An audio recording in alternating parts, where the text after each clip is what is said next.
Bueno, entonces hoy, 10 de mayo, vamos a dar comienzo a un ciclo de conferencias y un seminario de traducción de distintas lenguas.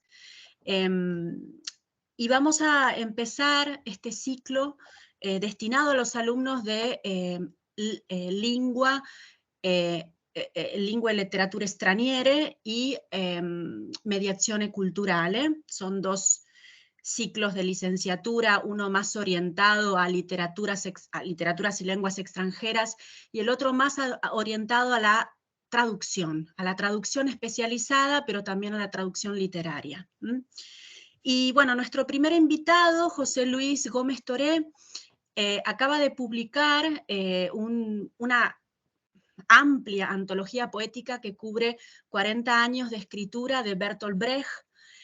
No pudimos ser amables, antología poética 1916-1956. Yo la conseguí ayer, llegué esta mañana de España y ayer lo pude encontrar, ya está en las librerías, se distribuye a nivel nacional por Galaxia Gutenberg, que es, bueno, es una editorial de referencia, no solo en poesía, pero digamos que en estos últimos años nos ha ofrecido a los lectores un catálogo impresionante de autores, de clásicos y de retraducciones. Antes estábamos hablando de retraducciones, porque este es un tema sobre el que suelo hablar con mis alumnos, cómo a veces las traducciones pueden envejecer, ¿no? Porque la recepción, porque el horizonte de recepción cambia, la historia del lector cambia, entonces es necesario volver a traducir a los autores. Y bueno, nos acompaña en esta primera parte de la presentación también Jordi Doce, que es el coordinador del catálogo de poesía de Galaxia Gutenberg.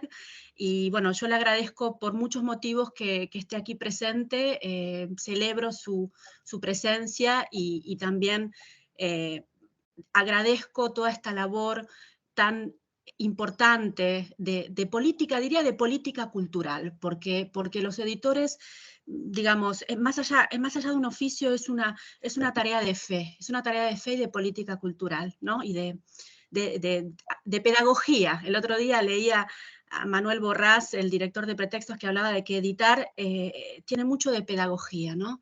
Y quienes somos maestros, por ejemplo, ahora voy a presentar como corresponde a José Luis, pero José Luis es profesor, es maestro, yo también soy profesora, y entonces yo no puedo distinguir la parte editorial de la parte digamos, didáctica, ¿no? Y entonces, muchas gracias, Jordi, por todo lo que estás haciendo por nosotros los lectores. Y bueno, voy a pasar a presentar a José Luis Gómez Toré, que nació en Madrid, se doctoró en Filología Hispánica en la Universidad Complutense con una tesis sobre Francisco Brines y posteriormente obtuvo la licenciatura en Filosofía. Es autor de los libros de poesía porque es poeta, es traductor, poeta, profesor y también estudioso. Es autor de los libros de poesía Contra los espejos, por el que recibió el premio Blas de Otero, Se oyen pájaros, He heredado la noche, que fue accessit del premio Adonais, Fragmentos de un cantar de gesta, Un corte que no sangra, Hotel Europa, y más recientemente ha publicado Territorio Blanco, estos dos últimos por la isla de Siltolá. Como ensayista es autor de los libros La mirada elegíaca, El espacio y la memoria en la poesía de Francisco Brines, que fue Premio Internacional Gerardo Diego de Investigación Literaria, escribió sobre Pedro Salinas, y también El roble de Goethe en Buchenwald, así como de una edición del libro Amadís y el explorador de Ángel Crespo. Y quiero mencionar también un libro que, bueno, para mí ha sido muy importante leerlos, además porque lo leí durante la pandemia y fue como esas lecturas, ¿no? que te consuelan del afuera, ¿no? María Zambrano, El centro oscuro de la llama, que, bueno, es un estudio que publicó un ensayo de investigación en el 2020, si no me equivoco, ¿verdad, José Luis? Sí. Bueno, te doy la bienvenida y te doy la palabra. Bueno, pues buenas tardes. Muchísimas gracias, Marisa, tanto por la presentación tan amable y por la invitación, ¿no? De poder compartir, pues antes de entrar lo estábamos hablando con Jordi, ¿no? De muchos años de preparación de este proyecto, que hay mucho trabajo detrás, el resultado será mejor o peor, pero desde luego el empeño está ahí, ¿no? Y bueno, pues lo primero que quería comentar, antes de hablar un poco más de cuestiones de traducción, es un poco cómo llegamos, cómo ya era el proyecto, cómo ya la selección y también un poco incluso la idea, ¿no? de por qué volver a Bertolt Brecht. Eh, un aspecto para mí importante con la antología es dar una selección lo más amplia posible de la poesía, ¿no? de este autor, que es un autor que en Alemania está considerado uno de los grandes de la lírica, porque quizá la mayor repercusión internacional que ha tenido siempre Bertolt Brecht es el teatro, y es también por lo que en el ámbito hispánico normalmente más se le conoce. Sin embargo, la poesía es una parte muy importante de su obra y de hecho él escribió desde muy joven hasta el final de su vida. Alguna gente cuando ha visto el volumen del libro, ¿no? Porque son 800 páginas, me ha dicho que sí es una poesía completa y no, no es una poesía completa, falta muchísimo. Porque, bueno, Wow. yo tengo una edición completa de Brecht en bolsillo y son como 1000 y pico páginas con una letra pequeñísima, porque para él la escritura, que era un poco también, la escritura poética a veces tenía casi algo de apunte, casi de diario poético. Y eso, claro, ahí también pues hay cosas muy valiosas y cosas menos valiosas, ¿no? Pero están ahí. Y sobre todo, claro, uno cuando traduce un autor que no ha sido traducido por primera vez, hay toda una historia de traducciones detrás y tienes que conversar con ellas. Y algo que sí veía en las traducciones, sobre todo la que más huella yo ha dejado, curiosamente, porque luego hay otras después, pero que fue también, a veces está también, ¿no?, el peso de una editorial, la que se publicó en Alianza, ya en el franquismo, y que luego ha tenido un montón de reediciones. Y claro, en ese momento el acercamiento a Brecht fue sobre todo político, ¿no? Puesto que se leía, ¿no?, desde esa aproximación al marxismo, que es casi inevitable en él, a pesar que hay que recordar, y yo lo recuerdo en la introducción de este libro, que Bertolt Brecht realmente, el primer Brecht no es marxista. Incluso hubo gente que le rodeaba que se sorprendió mucho cuando él se acerca al comunismo, porque parecía una persona más bien libertaria, un poco también apolítica, y sin embargo, a finales de los años 20 hay como esa conversión que también será muy especial. Él nunca tuvo el carnet del Partido Comunista, por ejemplo. Y él muchas veces además fue considerado un formalista, cuando en los años 20, 30, sobre todo en los años 30, hay todo un debate entre, ¿no?, la izquierda revolucionaria, un debate estético, en el que está Lukács, por ejemplo, a Brecht se le considera no en el bando del realismo socialista, sino el bando de los formalistas, vistos muchas veces con sospecha. Claro. Y bueno, y lo cierto. Anti-Lukács, Claro, ¿verdad? claro. Bueno, no sé si él era anti-Lukács pero la línea, digamos. No, sí, claro. Pero bueno, sí, efectivamente, ¿no? Y claro, yo quería dar una imagen lo más amplia posible, incluso intentando no evitar las contradicciones del personaje que las tiene, tanto como persona como escritor. Porque Brecht puede ser enormemente cínico y puede ser solidario, puede escribir los poemas de amor más sublimes y poemas prácticamente pornográficos, ¿no? Entonces, Sí. tiene muchas facetas y esas facetas me parecían importantes. Pero también son un desafío a la traducción, puesto que cuando uno lee a Brecht traducido, te parece mucho más sencillo de lo que es en realidad, porque es un autor que tiene multitud de registros. Utiliza registro culto, utiliza registro popular, utiliza en ocasiones también un registro dialectal, no muy a menudo, pero aparece. Y hay también mucho intertexto, intertexto que no siempre se ve. Por ejemplo, hay algunos de sus escritos son parodias de himnos luteranos o de un himno nazi, o y hay muchas interferencias con la Biblia. Él decía que su libro preferido era la Biblia. Hay una entrevista que le hacen y cuando le preguntan ¿cuál es su libro favorito? Y él dice a los periodistas, se van a reír ustedes, pero la Biblia, ¿no? Y, y claro, además es que todo ese lenguaje religioso es muy importante en la tradición alemana. Él además venía de una zona donde hay una interferencia, ¿no? entre la Alemania católica y la Alemania protestante. Su madre era protestante, su padre familia católica, y todo eso él lo bebe y lo lleva, ¿no? Y otro desafío es que Bertolt Brecht a veces juega a lo que no sé si me atrevería a llamar lo que un estudioso y poeta como Julio Preto ha llamado la mala escritura, ¿no? A veces juega a esa literatura que él no la llamaba popular, la llamaba plebeya, y donde parece a veces como una escritura descuidada, y uno tiende, ¿no? El riesgo del traductor es estetizar lo que en el texto no quiere serlo, ¿no?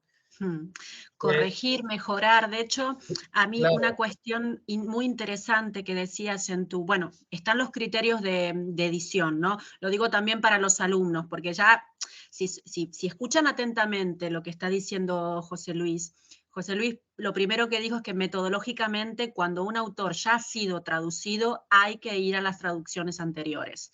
O sea, entonces, eso metodológicamente es así. Hay que buscar, y más traducciones, por ejemplo, en la traducción de Alianza, ¿no? Editoriales de prestigio, como ha dicho antes José Luis. Entonces, esto es para tomar nota, ¿no? Y otra cuestión que tiene que ver con no mejorar el texto, ¿no? No estilizarlo o estetizarlo. Y en el criterio de la edición, hablabas del tema de la puntuación, que sobre eso después quizás ya tenías pensado hablar, pero es muy interesante eso de que respetes la puntuación, o sea, que respetes la puntuación original, aunque él no respete las reglas en ese sentido, ¿no? Y bueno, esa es una apuesta muy interesante, que para mí también tiene que ver con el hecho de que seas poeta, ¿no? Es decir, el hecho de que en tu caso coincide el estudioso con el traductor, pero también el poeta, entonces siendo tan importante, ¿no? El estilo y a veces esas licencias, esos permisos que un poeta se permite, como esto pudo haber influido en el criterio de respetar la puntuación original de Brecht. Luego, en algún momento te voy a preguntar sobre eso si ya lo tenías pensado, ¿no? Porque es muy interesante ese punto. Sí, no, a mí también me parece importante, ¿no?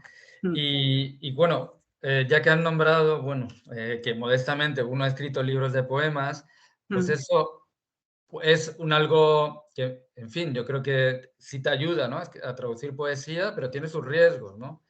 Claro, yo he tenido que, resulta que, bueno, el otro día me lo decía alguien, pero es que tu poesía no se parece nada a la de Brecht, pues es verdad, ¿no? Y es más, Brecht escribe en gran medida en contra de una tradición que en parte es la mía, ¿no? Porque Brecht es un antisimbolista, antiexpresionista, y yo veo en gran parte esa tradición simbolista, expresionista, vanguardista, ¿no? Brecht en la primera aproximación incluso parece un autor clasicista, que en contraste con su teatro, ¿no? Mm. Y, y entonces, bueno, ha sido un ejercicio también curioso de alteridad, ¿no? Intentar de meter en una voz distinta a la tuya, ¿no? Y quería leer, luego si puedo proyectar alguna imagen, pero este no lo Sí, tengo. ¿quieres que lo haga ahora? ¿Que pongo compartir pantalla? Pues sí, yo creo que así, A ver. ya empezamos. Pues voy a leer primero un texto que no es el que está ahí, pero que me parece muy, muy significativo de lo que intenta hacer Brecht. Es un texto de la parte final de su obra, ya cuando después de la guerra vuelve a Alemania, Mm. y dice así, en mi traducción: y siempre creí que las palabras más sencillas deberían bastar. Si digo lo que es, a cualquiera se le tendría que romper el corazón, pero que te vas a pique si no te defiendes, también tú lo entenderás. ¿No? Esto de siempre creí que las palabras más sencillas deberían bastar, ¿no? Es una una estética, una posición que uno tiene que respetar, ¿no? Y entrando ya en algún texto en concreto, voy a ir comentando algunas cuestiones concretas de traducción, algunos problemas, pero también para darles una visión también más general, o al menos voy a intentarlo. Solo una cosa, perdona que Dime. te interrumpa. Se ve muy pequeñito, lo único que te digo es eso, que se ve, Vale, o sea, si obviamente vas a leer, pero quiero decir que no podemos cotejar, porque se ve un vale, poco vale. chiquito. Mm, Bueno, pues lo que una cosa también que iba a comentar, ¿no? Como algo que me parecía muy importante con en esta traducción era intentar hacer unas traducciones lo más rítmicas posibles, ¿no? Porque en el original Brecht juega constantemente con el ritmo y también muchísimas veces con la rima. claro, Claro, lo he eso, notado eso. Mm, eh, eh, la rima la he utilizado en algunas veces, ¿no? Eh, pero la he utilizado solo cuando, digamos, me salía natural, cuando veía mm, que no forzaba demasiado el texto y porque, como, digamos, como una especie de botón de muestra de cómo podría ser, ¿no? Porque hacerlo de forma sistemática me parecería un error con unas lenguas tan alejadas entre sí como el español y el claro, alemán.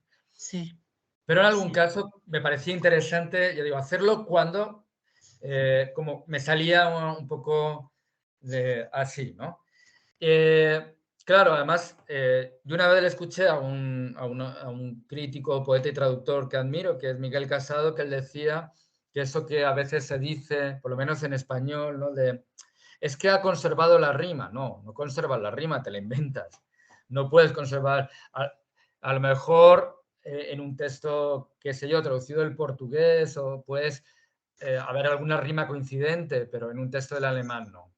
Entonces, Mm, bueno, un claro. ejemplo sería esta canción de los bienaventurados que voy a leer, donde pues sí, intenté bueno, guardar una cierta rima.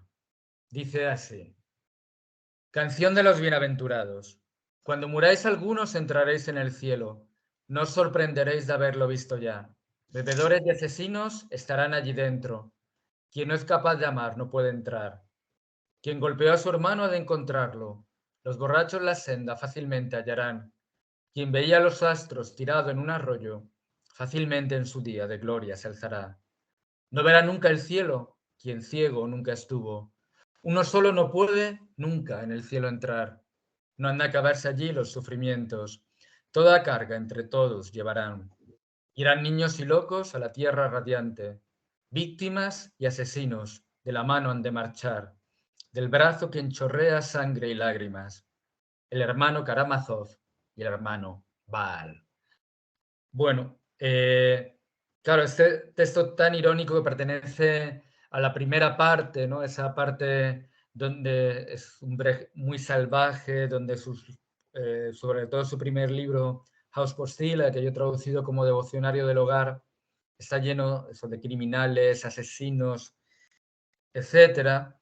Pues incluso la rima, en este caso, en otros no he podido ni acercarme a ella, pues también refuerza a veces ese carácter paródico, ¿no? De hecho, el original está en pareados, pero al intentar traducirlo al castellano Claro. no me resultó natural. Y otro ejemplo, ¿no? Un ejemplo que voy a comentar ahora brevemente de las dificultades, ¿no? que puede llegar a tener la traducción de Brecht es esta balada de los... yo he traducido por los bucaneros, también se puede traducir los piratas, porque utiliza una palabra un poco especial Brecht, ¿no? Porque se dice también pirate en alemán, pero él utiliza Räuber, que es como ladrones del mar. Y hay un momento determinado en este poema, me dio muchísimos problemas el estribillo, que voy a leer. Dice así, oh cielo, oh luminoso azul, grandioso viento hincha las velas, dejad que pasen viento y cielo solo, por Santa María, dejadnos el mar. Bueno, pues esto, que no parece muy complicado de traducir, pero había ahí una expresión muy rara que es un Saint Marie, que, claro, yo he traducido por Santa María, pero después de un montón de dudas, porque primero, no es la forma habitual de decir, de referirse a la Virgen María en alemán, que donde es Jungfrau María, es como se dice normalmente. En segundo lugar, ¿no? Tiene un aire como algo entre, ¿no? Suena casi a francés y, de hecho, bueno, claro, una de las ayudas, pero que puede ser también una ayuda envenenada que tenemos los traductores ahora es Internet. Y ya encontré, ¿no? En más de un foro de alemanes que hablaban sobre este poema y decían que no lo entendían muy bien qué quería decir eso de un San Magi. Porque claro, es una... ese en principio en alemán tiene un sentido o temporal o local. Puede ser alrededor de o cerca de también, por ejemplo, es sobre las 8, ¿no? O sobre este día. O alrededor de una plaza, alrededor de un sitio. Y claro, claro, investigando también me encuentro con que Hannah Arendt comenta este poema y ella dice, pues yo creo que San María es el nombre del barco, ¿no? Que claro, nos recuerda al barco de Colón. Pero incluso hay una isla de piratas, había una isla de piratas cerca de Madagascar que se llamaba Santa María. Pero finalmente, ¿no? Bueno, después de cotejar distintas versiones, me incliné por esto, un poco también basándonos en una expresión en alemán que es un Gottes Willen, que es como por amor de Dios, y además es que me encajaba mucho en el poema. ¿Por qué? Porque, como he comentado antes, la parodia de los textos religiosos está muy presente, sobre todo en el primer Brecht. Entonces, claro, estos piratas que a diferencia de esa imagen romántica del pirata, ¿no? Que aparece en parte del romanticismo, que en español tenemos en El pirata de Espronceda. Es que aparece además el pirata de Espronceda en Brecht. Hay Sí, algunas alusiones, sí, sí. Hay un poema en particular donde se habla de los cañones y sí, digamos, hay un guiño interesante a Espronceda, lo he notado. Y también quería comentar una cosa antes de que me olvide, a partir de lo que estás diciendo, que no es una edición anotada, y esto lo digo también para los alumnos. Entonces, por eso mismo, el traductor tiene que elegir. No es que puede poner una nota al pie diciendo, según Hannah Arendt, bla, bla, o según tal y cual, es decir, acudiendo ofreciendo distintas posibilidades. Hay que resolver, hay que encontrar una solución traductiva y, digamos, José Luis está justificando el porqué de su elección. Pero esto que hablo mucho con los alumnos, también depende del criterio de la colección en la que uno va a entrar. Esta es una colección que es, digamos, filológica, pero es más divulgativa, está entre porque se apunta a divulgar a los grandes autores, pero para que llegue a un público mayor y que no quede solamente en un nicho de especialistas, con lo cual no es una edición anotada. Y eso tiene el problema a veces de que, claro, obviamente el traductor tiene que elegir una solución traductiva y le quedan muchas dudas en algunos pasajes, como vimos recién con el ejemplo que nos daba José Luis. Sí, perdón, quería hacer este excursus un poco por los alumnos que son cuestiones de las que conversamos en clase. Claro, no, y es muy pertinente, efectivamente. Bueno, esta edición sí tiene, al final, hay algunas notas al final, pero no de todos los poemas. Y también no son notas claro, que la idea no es también por la propia naturaleza de la colección, de no interrumpir la lectura, ¿no? Entonces, efectivamente... Claro, eso, es verdad. Al final hay unas cuantas páginas de notas a los poemas. Yo me refería más que nada a pasajes, ¿no? Al pie, cuando uno elige quizás una estructura, una unidad fraseológica, alguna cuestión así problemática que más que hablar del poema, sino de pasajes dudosos, ¿no? Que a mí me parece muy acertado porque es una edición donde está muy presente, digamos, la filología, todo, pero que no te interrumpe la lectura y puedes, para mí, llegar a un público mayor, o sea que que bueno, esto lo quería aclarar para los alumnos, porque muchas veces les digo que incluir amplificaciones, y menos en el texto literario, no se puede incluir una amplificación, o sea, un paréntesis, un guión parentético aclarando cosas. No, hay que elegir y punto. Sí, sí, en el fondo se parece mucho también a la hora de escribir, ¿no? Cuando uno escribe obra propia, y al final tienes que elegir, ¿no? Tienes que Sí. elegir privilegiar un efecto sobre otro, y más en dos lenguas tan alejadas, ¿no? Como el español o el alemán. Lo que sí opté, Sí, efectivamente, como tú has comentado antes, con el tema de lo de la puntuación. sí. Porque Brecht tiene una puntuación muy extraña y que es verdad que normalmente en las ediciones anteriores no se ha seguido. Es una puntuación muy rara también para el alemán y por eso me decidí también a mantenerla, porque me parecía algo que realmente el autor había querido hacer y, y tampoco es raro, ¿no? En toda la tradición lírica del siglo XX esos juegos con la puntuación. En concreto lo que hace Brecht es cuando el punto o la coma coinciden con la pausa versal, desaparece, Mm. ¿no? Y, pues, y como además tiende a también algo que a veces consideramos un poco arcaico, ¿no? Cada verso en mayúscula, pues eso le da mucha autonomía a los textos, ¿no? Y de hecho, cuando aparece un punto, es como que aislara bloques de escritura o incluso bloques musicales.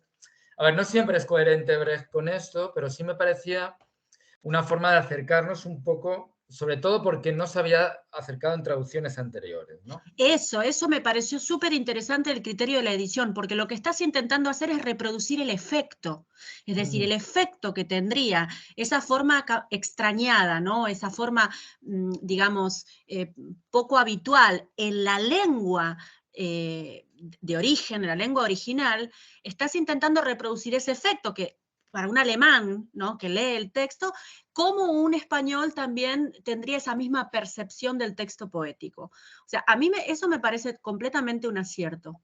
Y quienes hemos estudiado vanguardias, porque sé que tú eres un contemporaneísta, digamos, en ese sentido, quienes hemos estudiado las vanguardias o todo el siglo XX, o digamos nos hemos focalizado en determinados autores, sabemos que al traducir, no sé, a Oliverio Girondo, traducir a Hellman, es decir, no se puede, no sé, yo no traduzco al italiano, pero sí analizo las traducciones a otras lenguas, ¿no? Y hacer perder el efecto del extrañamiento de la lengua original, yo no voy con esa línea, es decir, estandarizar el texto me parece una pérdida muy grande. Así que la verdad es que tengo que decir que me alegré cuando leí ese criterio de edición. Sí, eso me alegró esa fidelidad al efecto. Bien. Bueno, pues hablando un poco también de esa, bueno, de la fidelidad y de complicadas y también las dificultades, me pasó, por ejemplo, con este poema que también había sido traducido anteriormente, que se llama 700 intelectuales adoran un depósito de petróleo, que es un texto además mucho más ambiguo de lo que parece en un principio, porque al principio parece simplemente una parodia o una burla ¿no? del culto al progreso, pero es que Brecht en ese momento, en parte, era un adorador del progreso. O sea, que él eh, se ríe de esos intelectuales y a la vez podría ser en parte uno de ellos, ¿no? Y de hecho, todo el texto es una parodia de textos religiosos, entre ellos del Padre Nuestro.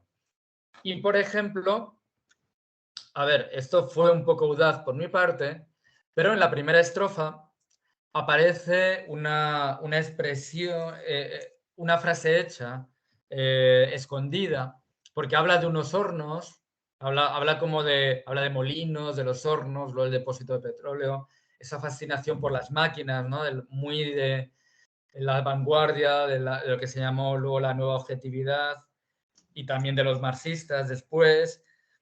Y en un momento determinado se dice, se habla de un perro. Y dices, ¿por qué está hablando aquí de un perro? Y entonces, bueno, me di cuenta que había detrás una frase hecha, que es einen Hund aus den Ofen locken, que en alemán quiere decir literalmente hacer salir al perro del horno.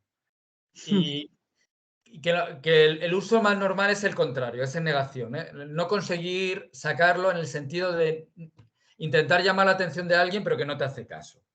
Claro, no hay ninguna expresión semejante en español, por lo menos que yo me suena que aparezca un perro y un horno. Entonces, Claro. Quizás claro, el significado sí, pero no las partes, la morfología cambia, ¿verdad? claro. ¿Y cómo lo resolviste? Esto nos es súper útil para el curso de tercero, porque ahí vemos fraseología. A veces lo que hacemos es traducir refranes, proverbios, colocaciones, todas esas formas fijas de la lengua que en las lenguas cambian entre una y otra. Entonces, si uno no interpreta, quiere decir, uno puede traducir, como dice Eco, Tío Catinel, it's raining dogs and cats, entonces uno traduce, están lloviendo perros y gatos, y en realidad está lloviendo a cántaros, ¿no? Claro. Entonces, son estructuras que estudiamos en tercer año porque hay que tener mucho cuidado, ¿no? Uno cambia todo el texto. ¿Cómo has resuelto ese pasaje, José Bueno, Luis? pues, a ver, no sé si he acertado porque ha sido un poco atrevido, porque no digo exactamente lo mismo, porque digo que he usado los hornos que no están para bollos, ¿no? Ah, Es una expresión que se utiliza en español para sí. decir que algo, pues eso, que no es el momento oportuno.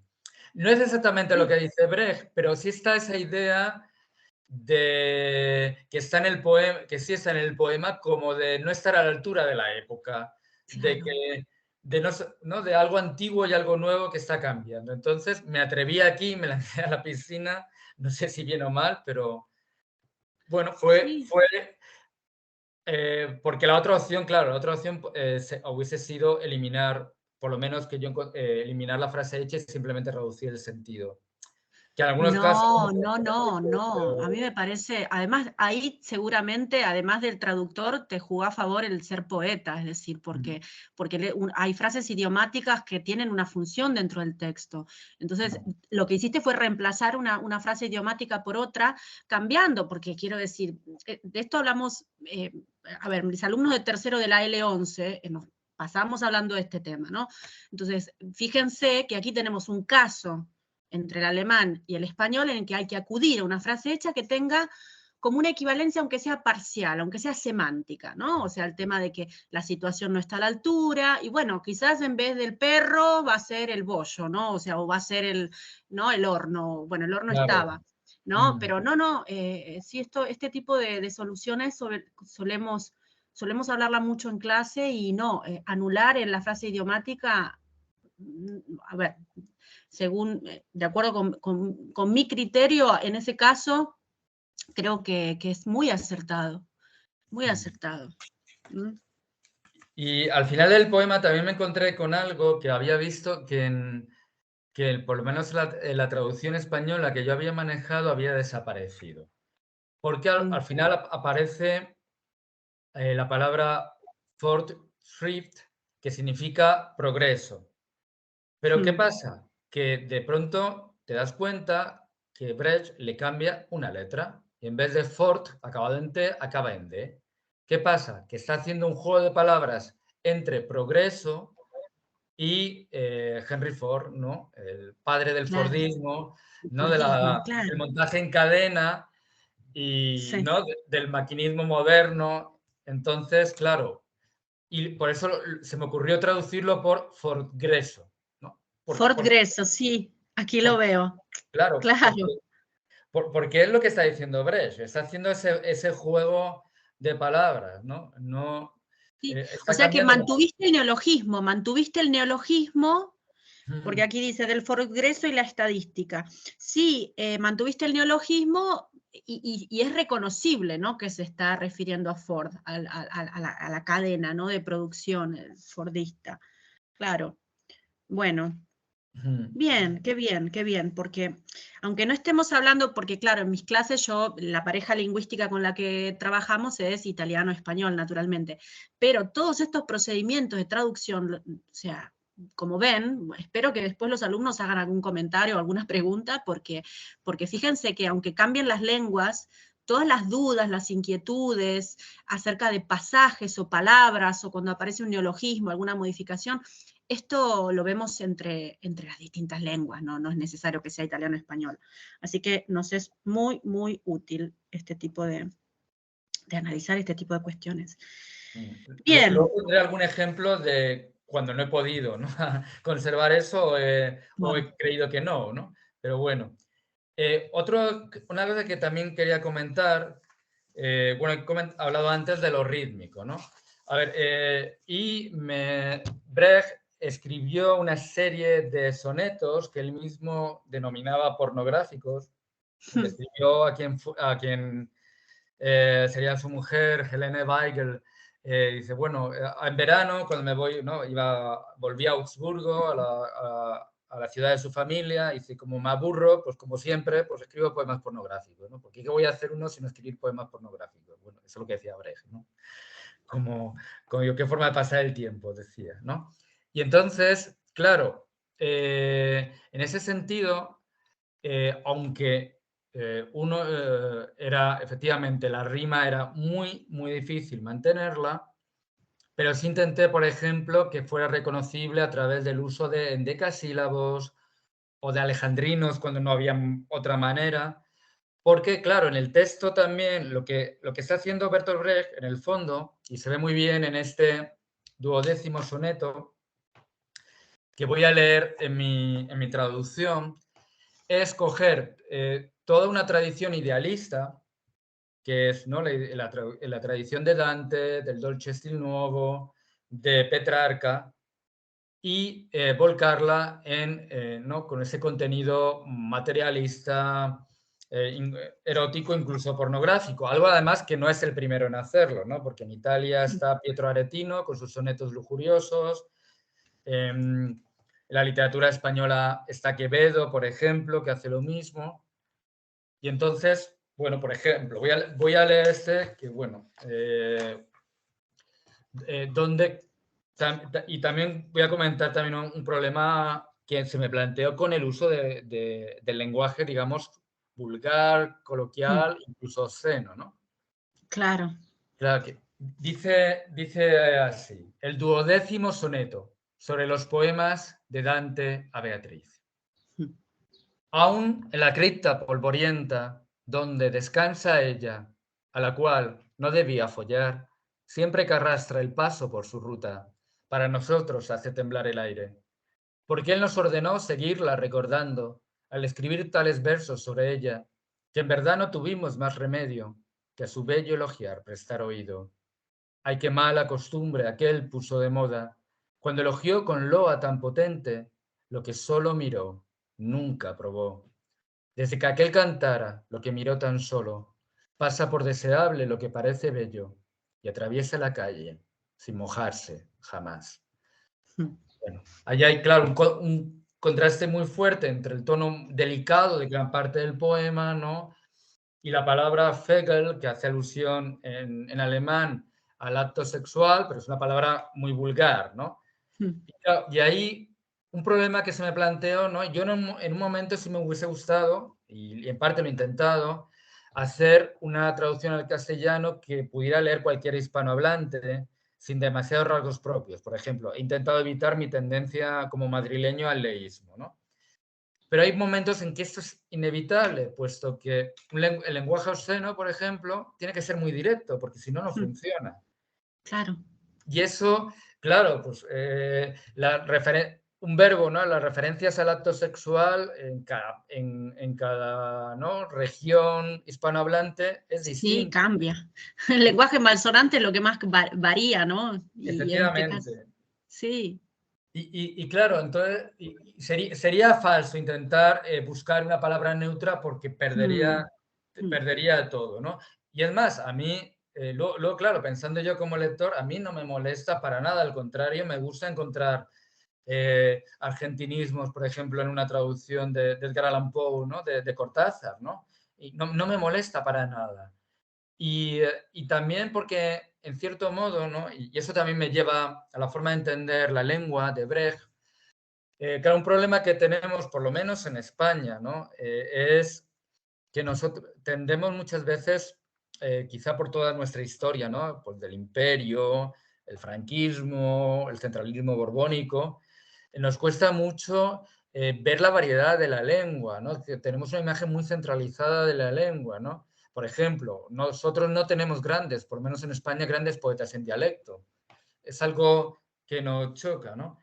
Y claro, Brecht, él hablaba sobre todo del teatro, pero hay un momento determinado que lo aplica a la poesía. Él tenía una teoría, que es la teoría del gestus, del gesto, podríamos decir en español, que no voy a extenderme mucho porque es muy compleja en el momento ahora, pero que es una teoría que él la toma del teatro chino, pero que también podría inspirarse en parte en la comedia del arte italiana, en el teatro isabelino, como en todas esas tradiciones teatrales, en todo gesto, y para Brecht el lenguaje también es un gesto, el lenguaje es cosa del cuerpo, hay una parte individual y otra parte social. Es decir, cuando hablamos, cuando escribimos, está detrás nuestro cuerpo, nuestro sexo, nuestra nacionalidad, nuestro origen, un montón de cosas. Entonces, ese lenguaje no puede ser neutro, ¿no? Del todo. Y hablando del ritmo, sí me gustaría comentar lo que me ocurrió con este poema, un poema uno de los más conocidos de Brecht, por lo menos en Alemania, que es la leyenda del origen del libro del Tao Te Ching en la ruta de Lao Tse durante su migración. Tiene este título tan largo. Pues en este poema, para mí el desafío fue que el Brecht tiende a... es un poema donde son poemas narrativos, donde tiene un ritmo mucho más libre, pero sin embargo él tiende a hacer versos largos y cada estrofa en general lo acaba con un verso más corto. Y eso le daba un ritmo muy especial al poema, le daba un tono meditativo, incluso cierto toque oriental. Era como estos textos sapienciales, incluso bíblicos, ¿no? Pero también de la tradición india o china. Era casi como el paso del buey que lleva Lao Tse. Y en parte me inspiró, ¿no? Pensé en las coplas de Jorge Manrique, ¿no? Donde de pronto hay un verso más corto, esa copla de pie quebrado, que te hace pararte, ¿no? Recuerde el alma dormida, vive el seso y despierte, contemplando cómo se pasa la vida, cómo se viene la muerte, tan callando, ¿no? Dice Manrique. Bueno, pues ese ritmo intenté también, ¿no? Para mantenerlo de alguna forma, ¿no? Y entonces, bueno, por ejemplo, leo solo las 2 estrofas. Cuando cumplió 70 con la salud quebrada, al maestro apremió el deseo de paz, pues el bien era débil de nuevo en el país, y otra vez la maldad recobraba sus fuerzas, y abrochó su zapato, y empaquetó lo que necesitaba, poco pero algo tomó de aquí y allá, la pipa que fumaba siempre al caer el sol, y el librito que nunca dejaba de leer, pan blanco, cogió a ojo. Con ese ritmo, versos largos, breves, está ahí muy presente. Retomo una cosa también para los alumnos, cuando a veces hablamos de la compensación, ¿no? Como a veces, ¿qué es lo que dice José Luis? Como a veces hay cosas que se pierden, es decir, no se puede mantener la rima siempre. Estamos hablando de lenguas no afines, hay cosas que se pierden, pero hay maneras de recuperar esa pérdida. Quizás en otra parte. Antes daba el ejemplo de un poema en el que había pareados y no pudo conservar los pareados, pero tomó otras decisiones rítmicas para que se entendiera el ritmo, ¿no? Se reprodujera el ritmo que puede aparecer en un pareado.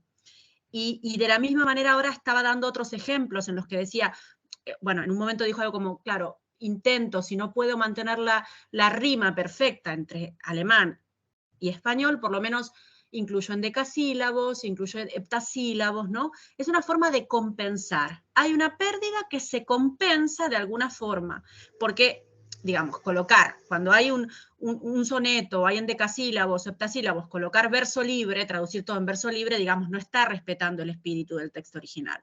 Entonces, si hay pérdidas que son inevitables, por lo menos intentar compensar o recuperar mediante otras estrategias.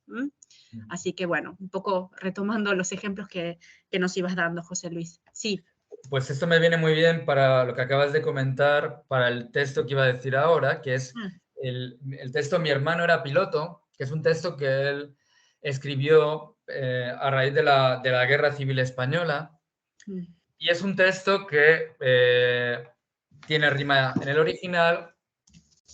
Y yo también aquí sí me salió una rima. Pero el texto, en su origen, voy a atreverme a leer un fragmento en alemán, a pesar de mi pronunciación un poco espantosa, pero para que se vea un poco ese ritmo, porque es un ritmo, bueno, lo que se llama trochaico yámbico, ¿no? Es un ritmo como de entre llanas y agudas, ¿no? Dice solo la estrofa final, Der Raum, der mein Bruder eroberte, liegt in Quadrama massiv, ist lang 1,80 m und 1,50 m tief. Voy a leerlo en castellano y ahora explico una cosa que me surgió. Dice, mi hermano era piloto, un día una tarjeta recibió, preparó su equipaje y hacia el sur se marchó. Mi hermano es un conquistador, espacio necesita nuestro pueblo. Ocupar territorios, para nosotros es un viejo sueño. El espacio que conquistó mi hermano, en la sierra de Guadarrama está. Mide 1,80 m de largo y 1,50 m de hondo. Nada más. Bueno, en el poema original este nada más no está, me lo he inventado. ¿Pero por qué? Bueno, el poema habla obviamente de cuando en la Guerra Civil Española Franco recibe la ayuda de Mussolini por una parte, pero sobre todo de Hitler, ¿no? Y sobre todo de la aviación, ¿no? De esa aviación que, por ejemplo, destruyó Guernica. Y claro, este hermano nazi se ha ido a España, a la Sierra de Guadarrama, que tengo aquí al lado, ¿no? Por Madrid, y es ahí donde, en vez de conquistar ese gran territorio con el que soñaba el imperio nazi, lo que ha conquistado es el mínimo espacio de una tumba. Pero el poema, en alemán, acaba con una palabra que es un monosílabo, que es tief, ¿no? Que significa de hondo, de profundidad. Y claro, me parece una palabra muy fuerte, es como una losa, ¿no? Es como la última palada de tierra que cae sobre la tumba del hermano. Entonces busqué por eso como también otra palabra monosilábica, una rima también en agudo, como para cerrar el texto. Otras cosas... Claro, Sí, perdón. porque terminar en hondo, es que estoy totalmente de acuerdo, hondo, ¿no? Es una palabra grave, no es aguda, es como que se pierde, ¿no? En cambio el remate, nada más, ¿no? Claro. Otras cosas, a ver, se pierden un poco, pero son casi inevitables, porque aquí está Brecht parodiando todo el lenguaje nazi, pero, por ejemplo, aparece la palabra pueblo, pero claro, en alemán es Volk, y es que Volk era la palabra omnipresente en el vocabulario nazi. Dice espacio es Raum, pero claro, es el Lebensraum, el espacio vital, que era también una palabra que obsesionaba a los nazis. Y utiliza la palabra Boden, que es, claro, toda la ideología del Blut und Boden, ¿no? De la sangre y el suelo, ¿no? Entonces, esos matices, bueno, son complicados porque además, claro, para un alemán de los años 30 eran casi naturales, para nosotros, bueno, son referencias culturales que, bueno, pero de todas formas yo creo que sí en la traducción de alguna forma está, o me gustaría pensar que está ese contraste entre, ¿no? esos sueños de conquista y el espacio diminuto de la tumba, ¿no? Bueno, recién mencionaba José Luis, lo digo también para los alumnos, el tema de los términos culturales, cómo traducir los términos culturales sin perder información, que es lo que nosotros vemos en clase como culturemas o realia.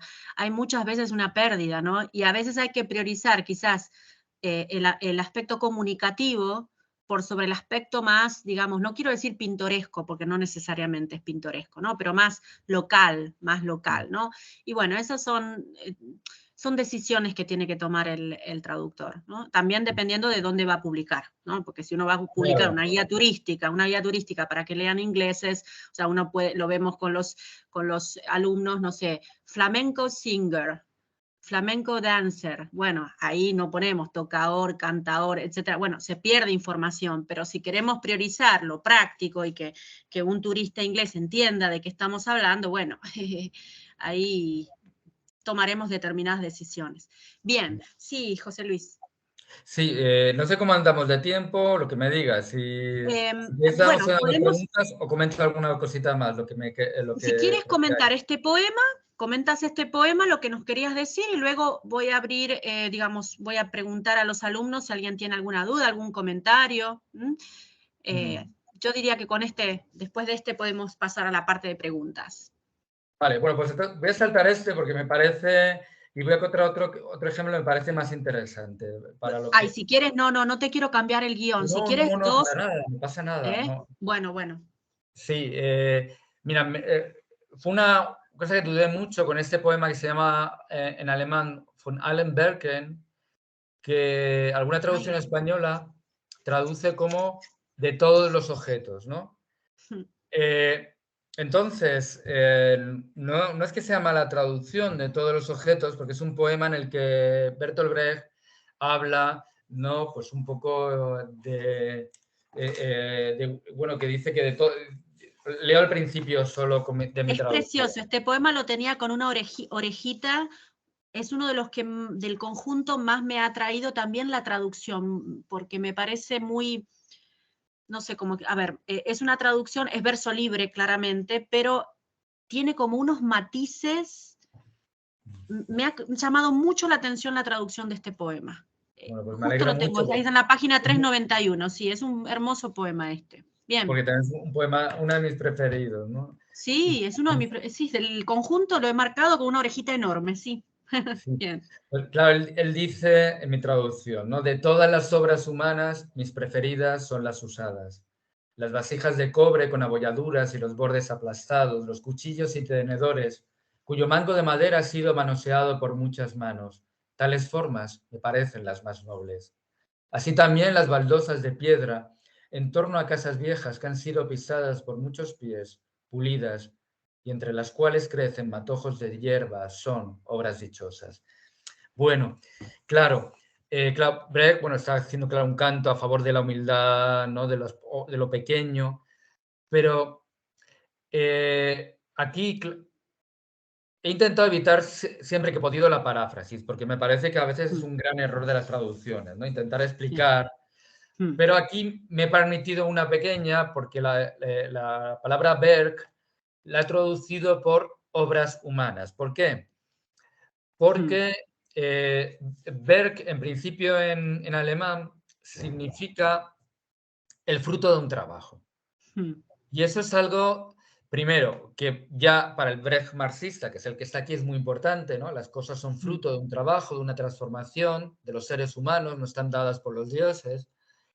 Y, de hecho, claro, Werk tiene la misma raíz que el inglés to work, ¿no? Trabajar. Sí.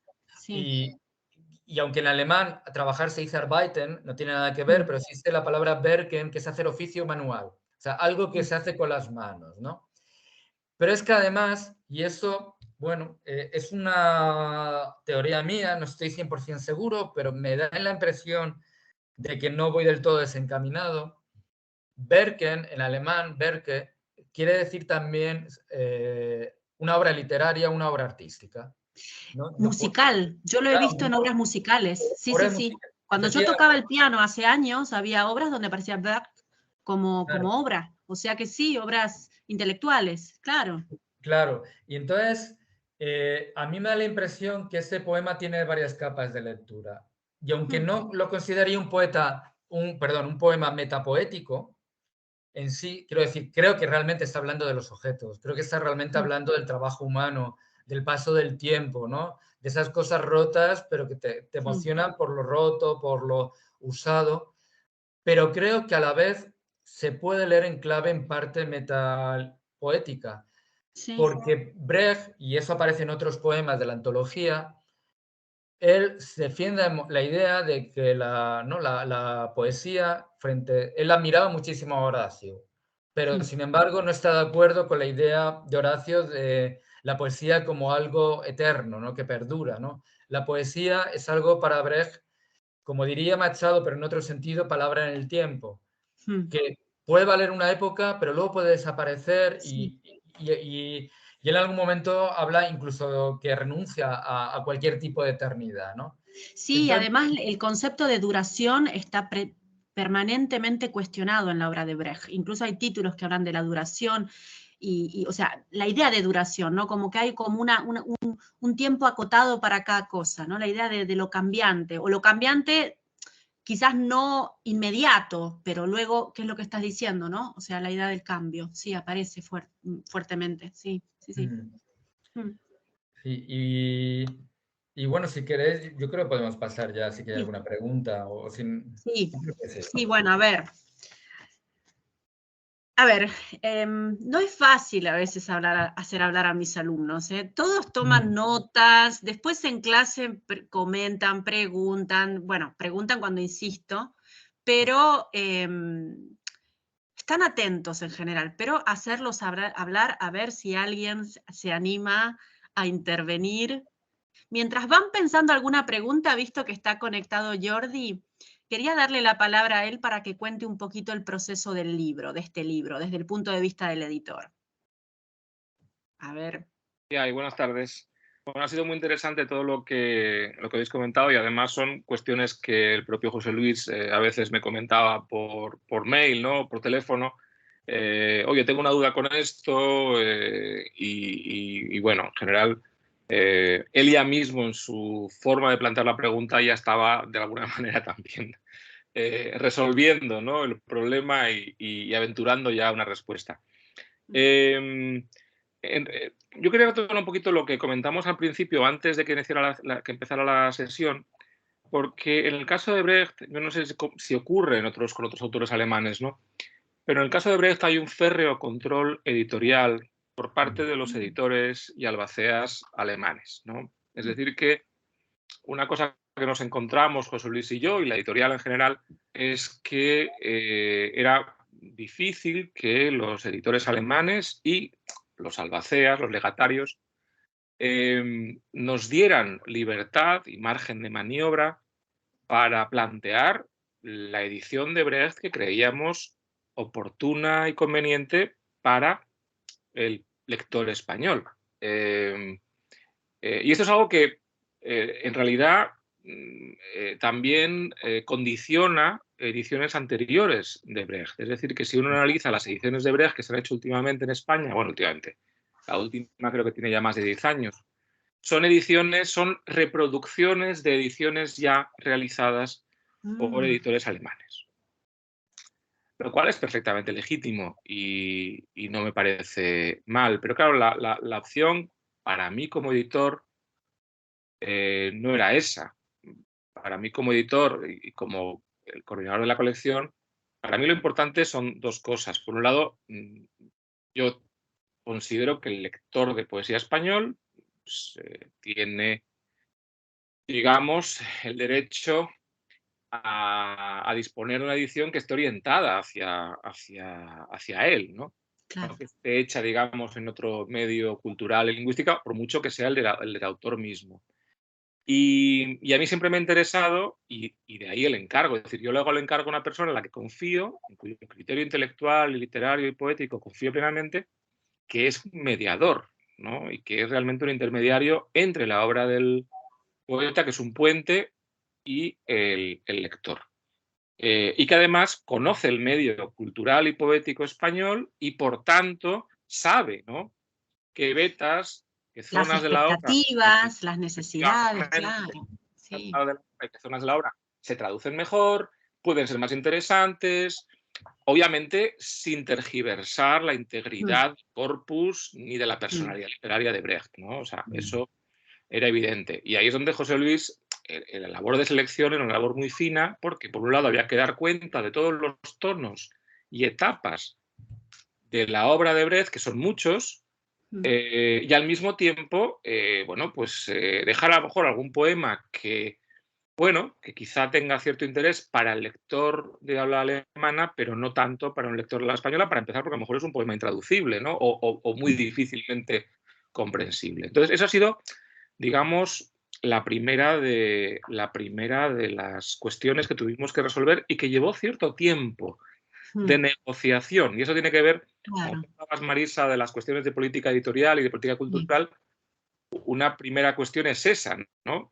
Hasta qué punto a veces la editorial original o los albaceas quieren condicionar o mediatizar, ¿no? El trabajo.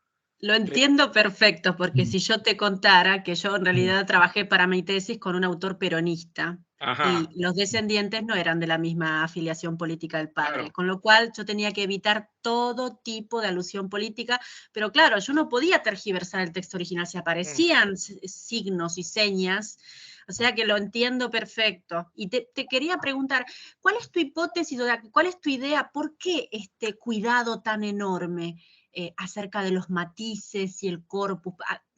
¿Cuál sería tu interpretación? ¿Cuál No podría soy un ser? ¿Política? experto, claro, no soy un experto en la materia, ¿no? Y de hecho, creo que José Luis podría responder a esa pregunta seguramente con más fundamento que yo.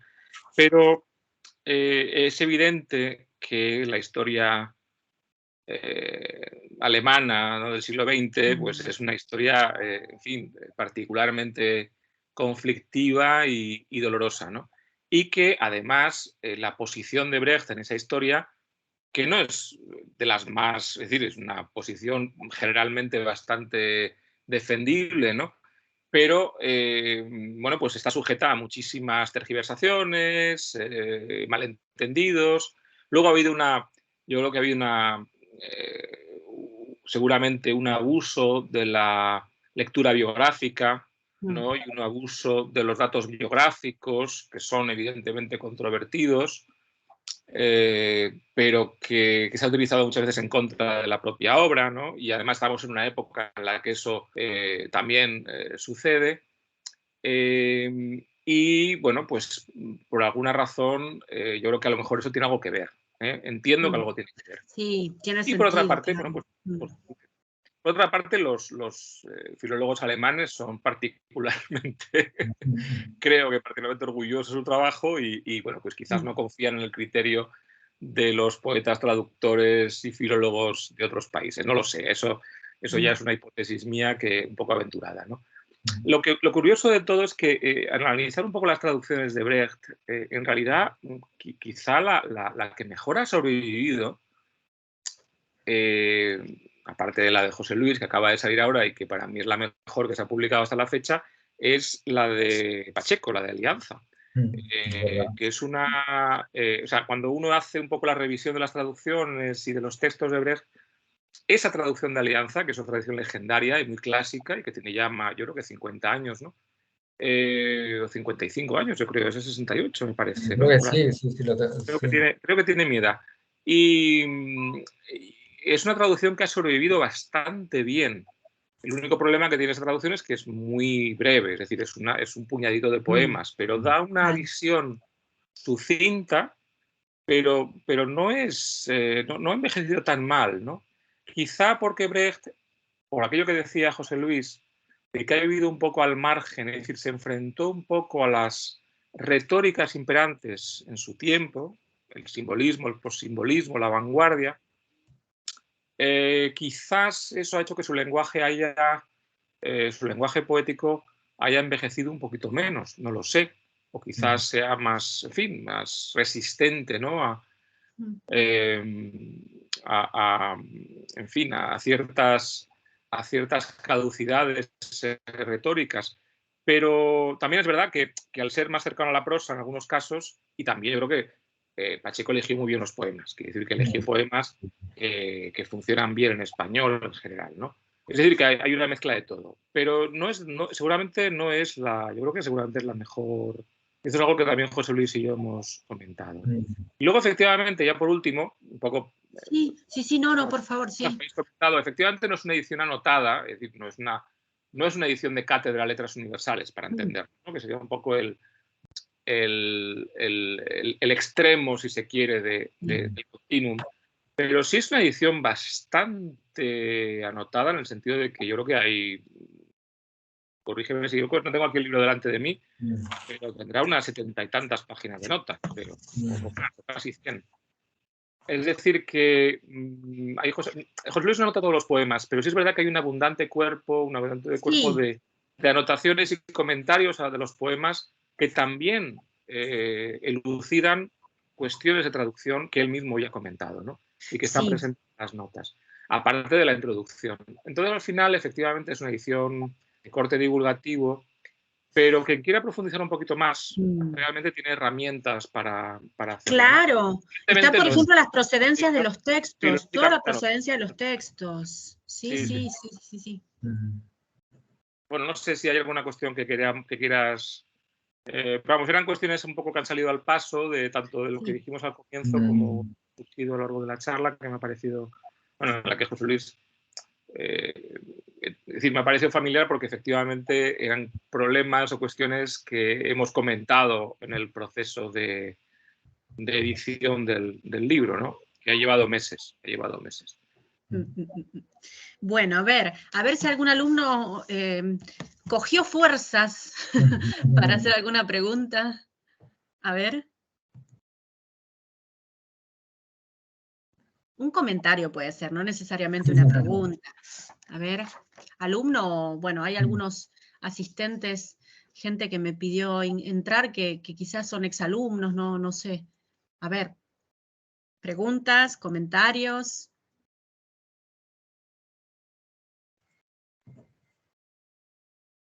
A ver, puede ser en italiano, si no se animan en español, que yo después hago la traducción.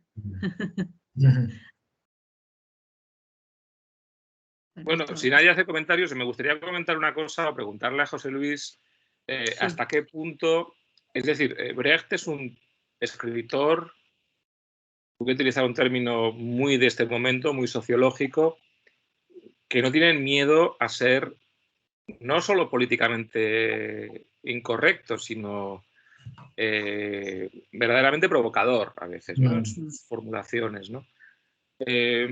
Y hasta qué punto a la hora de hacer la antología, de traducir, has tenido un poco en cuenta ese run-run, ¿no? Es decir, bueno, realmente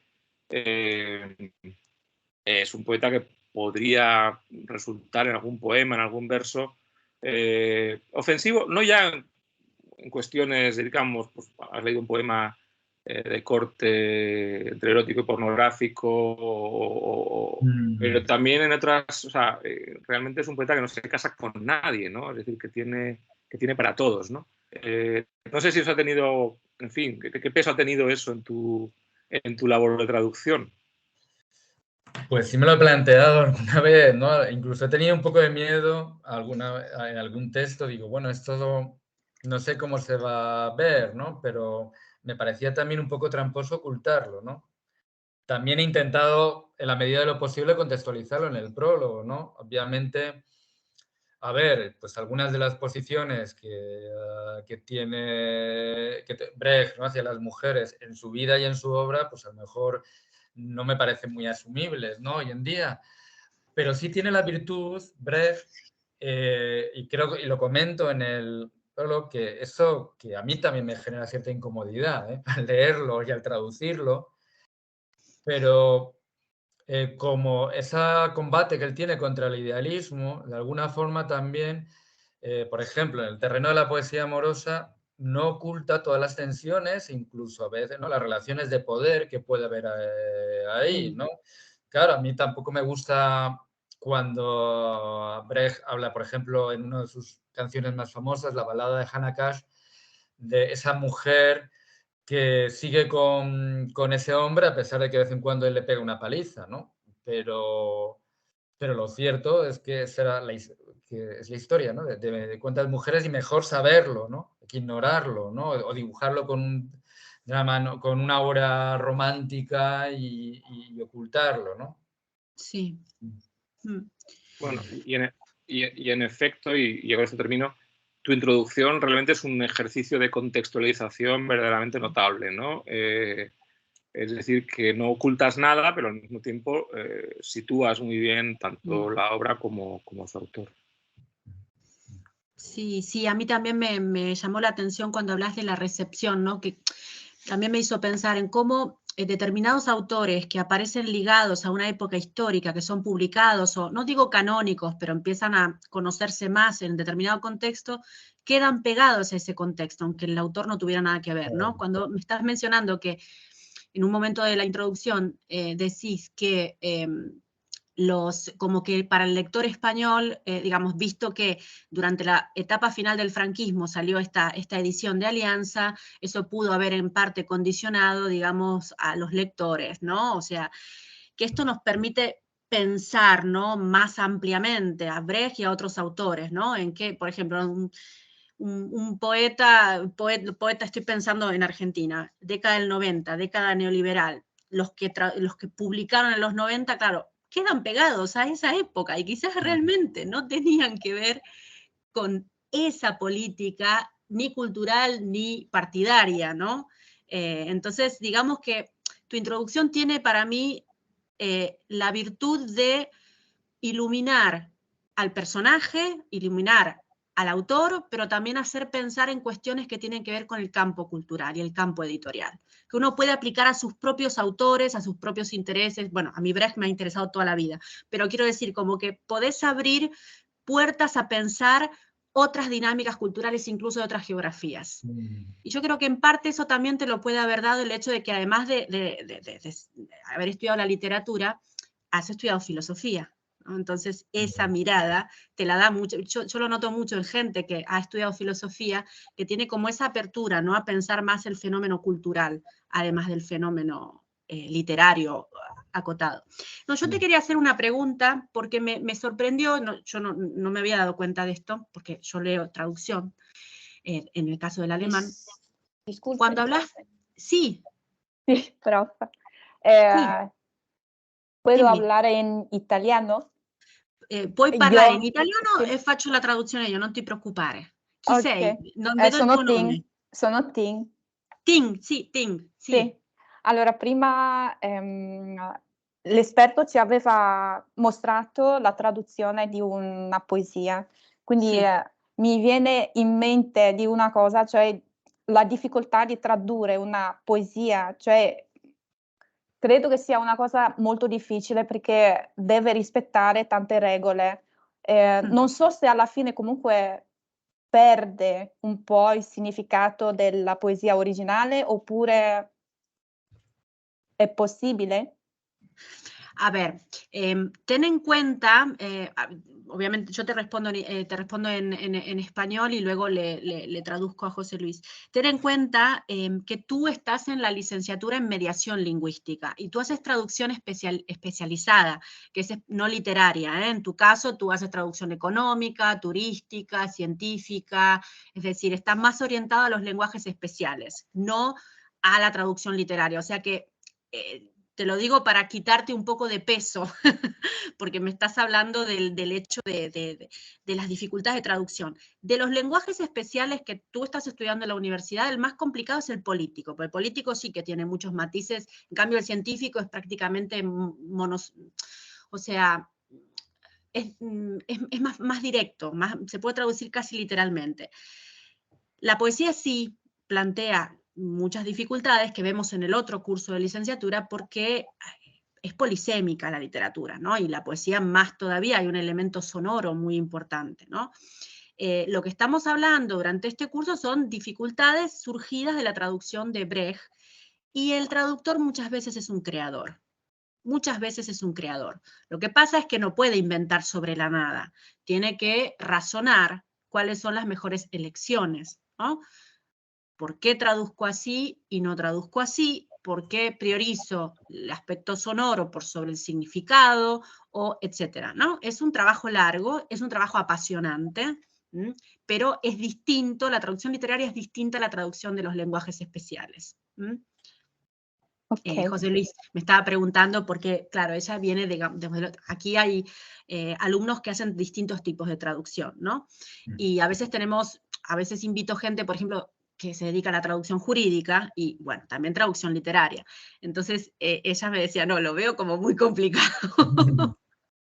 Pero sí, es un desafío, es un desafío. Sí, claro, es que no, cada texto te lleva, ¿no? Tiene sus exigencias distintas, ¿no? Y claro, es que los textos poéticos no tienen tantos niveles a veces de significado, y el significado también a veces está en el sonido y en el ritmo y en la sintaxis, y eso, bueno, pues no, por eso toda traducción en el fondo es inacabable, ¿no? Siempre puede traducirse de otra forma, hay un matiz que un traductor ha eliminado y otro lo recoge, ¿no? Y, por ejemplo, quería comentar Sí, una cosa, a ver, también una audacia que cometí en un momento determinado. Bueno, a ver, la sintaxis alemana, quien la conozca, es un poco, es muy diferente, ¿no? Por ejemplo, yo creo el español o el italiano, por ejemplo, lo que respecta a las subordinadas. En alemán, tú cuando introduces una subordinada tienes que poner el verbo al final. Entonces, por ejemplo, para decir cuando vi a tu amigo en el aeropuerto esta mañana, tienes que decir cuando en el aeropuerto, a tu amigo en el aeropuerto esta mañana vi. Tienes que poner el verbo al final. Claro, eso no lo puedes mantener. Pero hubo un poema en el que dije, voy a mantener esta sintaxis rara.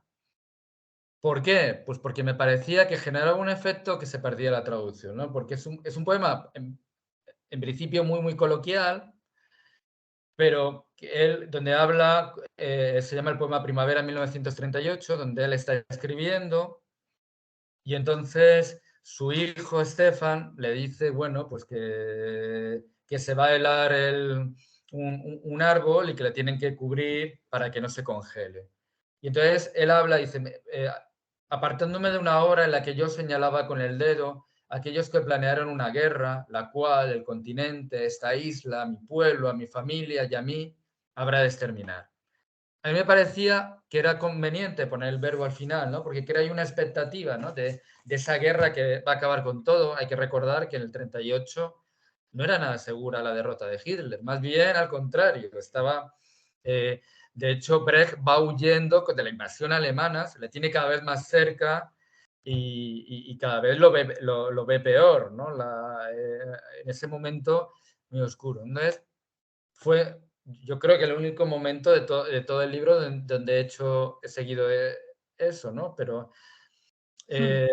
porque en el fondo también la traducción en el fondo, pues de alguna forma a veces crea una lengua mestiza, ¿no? sí, El español, ya que estamos en un contexto italiano, el español, por lo menos en el poético, en el siglo XVI se italianizó, ¿no? Garcilaso no solo cogió el metro, métrica, el endecasílabo.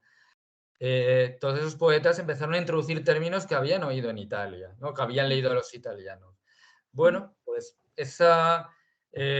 uno tiene que tener cuidado, ¿no? Pero introducir, como decía Adorno, que el pensador de origen judío, ¿no? Que los neologismos son los judíos de la lengua, ¿no? Y que es una forma, ¿no? También de luchar contra esa idea también fascista del lenguaje como algo puro. Sí, sí, Jordi.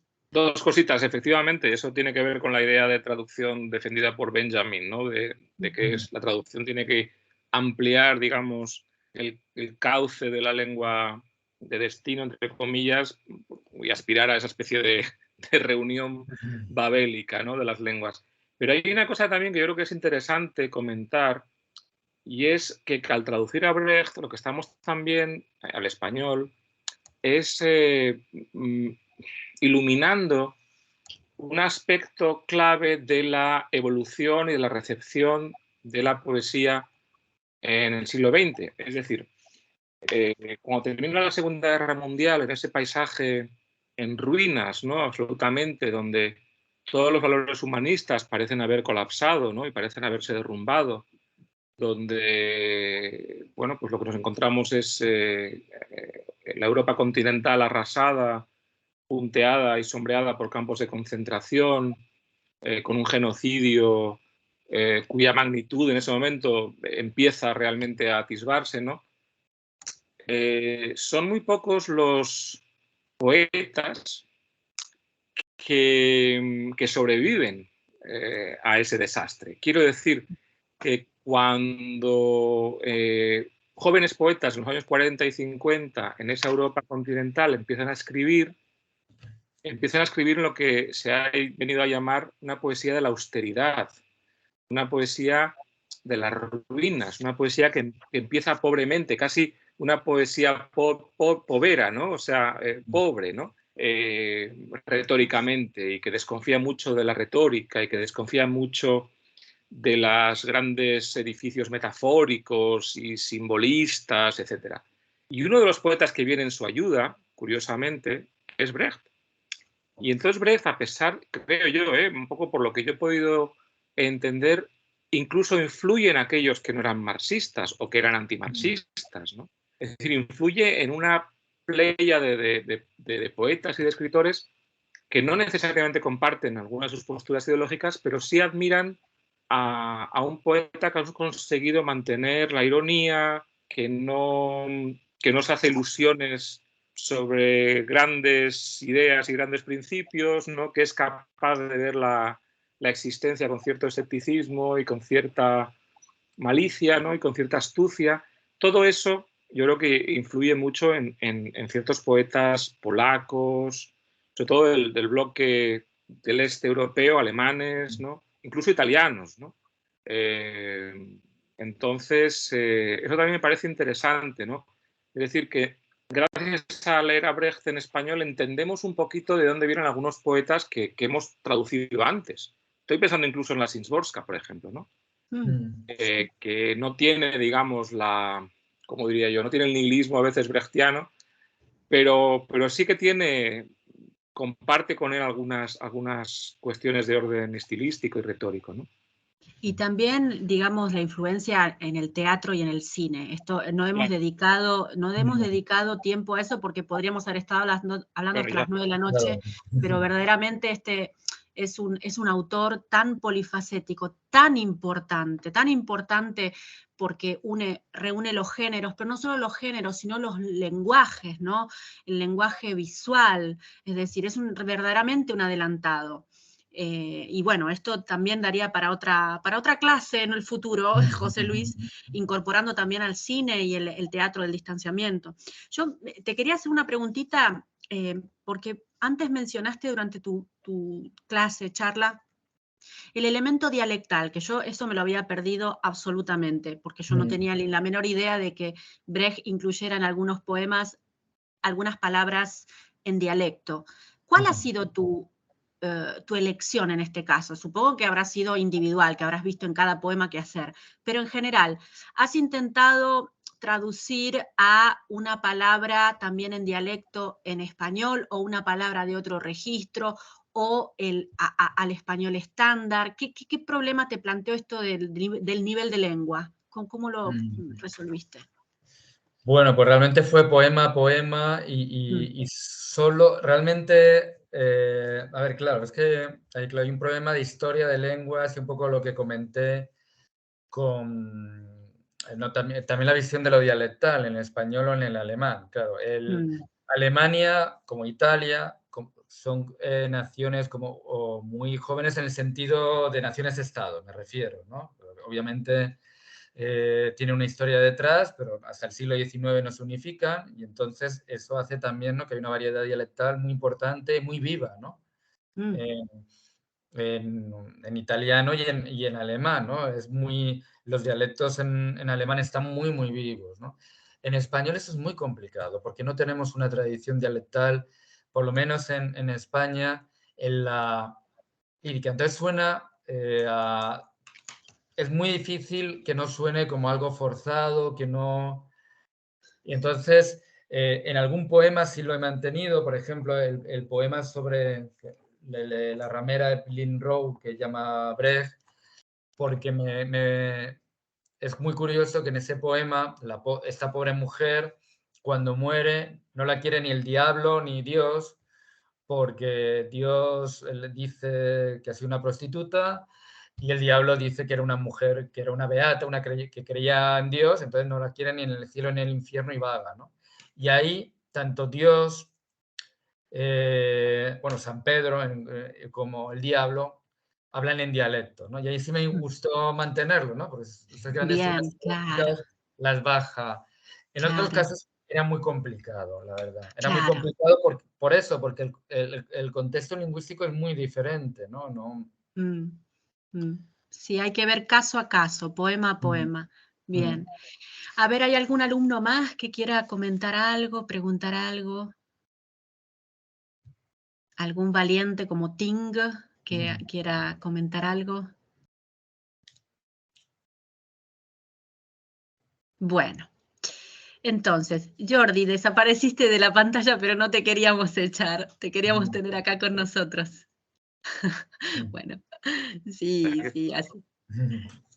Buenísimo, el editor, el traductor y bueno, en este caso la docente. No, y además, Jordi, habías mencionado una palabra muy importante que es la de mediador cultural. Hablabas en el caso de la editorial, ¿no? Pero la labor de mediación. O sea, la labor de mediación, porque hablabas, el mediador, claro, tiene que conocer las dos culturas, ¿no? No puede, por supuesto, pertenece más a una que a otra, pero es necesario que conozca, que tenga como una competencia intercultural, lo que se conoce como competencia intercultural, ¿no? Estar entre dos culturas. Y esta es una cuestión que trabajamos muchísimo con los alumnos. Por eso yo trato de siempre incentivar a que viajen. Tienen los Erasmus, tanto en el primer ciclo como en el segundo ciclo. Las lenguas que están estudiando, en la medida de sus posibilidades, que intenten hacer alguna situación, o sea, crear alguna situación de inmersión, viajando, bueno, en el caso de la lengua española, España. También existe el Erasmus Mundus para investigar fuera, pero por lo menos ir a España, o bueno, quienes estudian alemán, etcétera. Ahora con el inglés lo tienen un poco más complicado, ¿eh? Desde el Brexit está un poco más complicado, se van a Irlanda los alumnos, o se van a Malta, pero está un poco complicado el inglés, que además es tan reclamado, pero bueno. Bueno, entonces esto ha sido un lujo, esto fue un verdadero lujo. Yo lo disfruté muchísimo, nos es súper útil después para seguir hablando en clase, porque realmente, José Luis, has tocado un montón de temas que yo vengo trabajando, aunque los alumnos no se animen a hablar, son temas de programa, son temas que seguramente los van a incentivar a afrontar la traducción de una manera más viva, más... Por eso lo experiencial es importante, más allá de los libros. Por eso es importante hablar con los traductores. Bueno, y muchas gracias, Jordi, por tu presencia. Gracias a ti, Marisa. Y bueno, hasta la próxima. Hasta la próxima.